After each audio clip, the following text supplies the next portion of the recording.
This is the largest Canadian study ever done, highlighting trends that influence Gen Z and millennials. And it's always interesting to see what other generations are doing, thinking, and in this case, reacting post pandemic. So we're talking about more than 3,000 members of these generations surveyed here.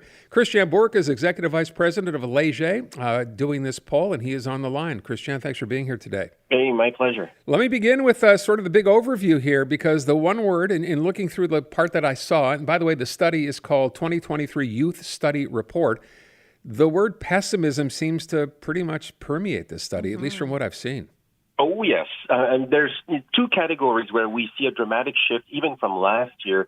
The first one is about the impacts of climate change. Already, these two generations are the ones that are most concerned with the impacts of climate change, being younger, of course. But then we're seeing plus 8 percentage points from last year, which is most likely due to the extreme weather events we got over the summers, the wildfires, and all that we saw across the different provinces of Canada. I think it's sort of driven a heightened sense of urgency among youth to sort of do something about it. But at the same time, when we ask them if they trust our governments and our large companies and enterprise to actually do something about it, we see that there's a declining level of trust among young Canadians as well. Aside from the environment where we do see the big shock is the affordability crisis that we're all going through, but it's hitting youth even more. For the first time, we see a significant increase in the number of millennials and Gen Z who say, I just live paycheck to paycheck. It's now a majority of them at 51%. 73% says, I cannot save. I struggle to actually put money aside to potentially buy a home later.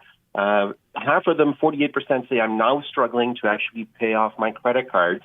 And 72% of those who rent say that their rent is taking too much space in their monthly budget, where they do need to, make or to cut back. 20% of young homeowners said I needed help from my parents to help pay for my mortgage. All of the economic indicators here are showing that young Canadians are struggling more than they ever have economically. You know, as depressing as that may be to hear, I wonder when you look at this kind of study, and when you hear the number, and I know it was released earlier in the week, 51% of people in these groups say that, yes, they live paycheck to paycheck, which seems like an incredibly high number. When we look back, if you go to a previous year's study, when's the last time, or can you quantify when that would be, that we saw numbers like this? We've never seen this. In terms of their perspective on the economy, these are the worst numbers we've had in 7 years doing this study. Even pre-pandemic, while housing was still fairly expensive, numbers were not as bad. And the number that sort of gets to me most, we sort of reacted more emotionally to that because I do have Gen Z children, is 55% of young Canadians believe they will be poorer than their parents. When I grew up, my parents were convinced, and I was convinced I would have a better life than they had. And generations before that, this was always the outlook. My children will do better than me in life.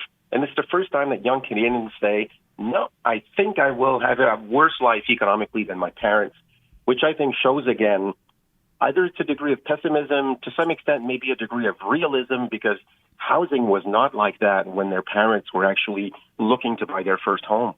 This idea that they're feeling insecure on so many levels, right? Like about climate change, like you said, finance, their own situation, the future.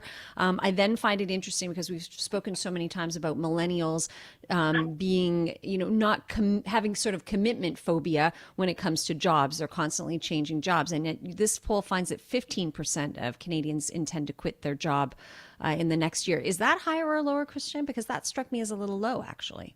Yeah, that's a lot lower than during the pandemic when we were at the height of, the labor shortage. Everybody was talking about how much opportunity there was in our job market. We had that same figure at 25% just 2 years ago. Okay. And then it sort of sharply declined with the growing sort of percentage of young Canadians who feel that we are or that we're heading into a recession. So they're staying put maybe a little bit more. And as well, we measured in a different survey, But we also now found a third of young Canadians who are afraid they may lose their job. So in that situation, you sort of stability is probably the better option. Yeah. That's why we're seeing that number of young Canadians who want to sort of play hooky and switch jobs is, in fact, significantly lower than just 2 years ago. I wonder, too, if the fact that they're living paycheck to paycheck, right, means they simply don't have the luxury of looking for another job and having a couple weeks without a salary coming in. Oh, certainly. And actually, we looked at what they were looking for in their next job. And, of course, they're looking for more money. Money is a reason to leave a job, but it's not necessarily the reason why you want a job at a certain place. We find that about half of their decision to leave and get a new job is tied to money, to financials. The other half is tied to the different perks, different benefits offered by that job, flexibility in terms of scheduling and where they will have to work. There's other elements than money, but right now money is extremely tight. You know, the thing that I want to harken back was what you started at, Christian, this idea of, they think things are getting worse as far as the environment is concerned. Yeah, I think we all get that. But what's really sort of, I guess, sad in a sense here is the fact that they think as you said, between, enterprises and government, they're not very hopeful that any of this is going to get addressed. That's pretty grim. Yeah, and even when we ask a series of questions about how they feel about how we will resolve the different issues affecting their lives, 62% of young Canadians said, I feel powerless when it comes to the problems plaguing our society today. So we're just hoping they won't give up on making this planet a better place.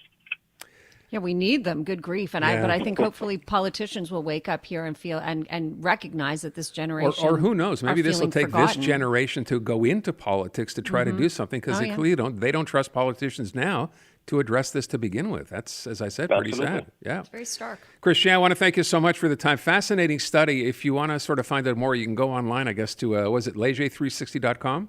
Yeah, it's available for free, the full study. Excellent. Thanks so much for your time. Hey, my pleasure. All right. Thank there you. you go. I don't know. It's funny. You're kind of, when you, whatever age group you happen to be in, you talk to people who are like-minded because they're roughly the same age as you, and you don't realize. I think a couple of things he said really kind of strike me, even though it's not new, but to hear it actually be said in a study, like, for example, that, can you remember, I would wonder when the last generation to say that they didn't think things would be better for them than the previous generation. Like, how far back would you have to go for that to even be a thought?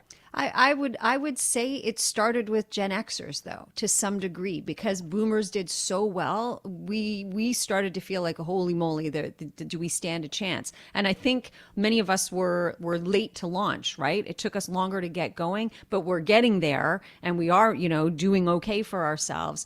And I feel like that the next generation below us feels like that there's just no hope that they will actually But so get there. you're a Gen Xer. Did you remember feeling that way 10 years ago or even? Yeah, I certainly did. Yes, I did. I felt like the opportunities weren't there. I felt like I wasn't going to be able to succeed. Now, I'd say a little longer ago than that, probably in my late 20s. I was like, I don't know. Afford a house, build a family, that kind of a thing. Yeah. Yeah, Because, and I would say many of my people my age, Gen Xers, felt the same, but we kept on trucking, and it's coming to us a little later than it did for previous generations. interesting. But we're getting there, right? And this next generation just has no hope that they will ever actually get there. Yeah. See, I never even thought of that so I'm older than you are, so I'd be in the boomer generation, and I thought my parents, after a war, we know how difficult it was to basically start a life, be able to make a living, afford to buy a house, and we thought there's no way it could be this hard going forward. So maybe that's where the cutoff is in Gen X. It brings up an interesting sort of idea that even back then for you, think about the housing market 20 years ago, it was not that expensive to buy a home here. No, it wasn't. It was great. But yet And you were feeling that way already. Yeah, well, and some of us made some dumb decisions and didn't, in hindsight. She said, pointing at herself. Okay.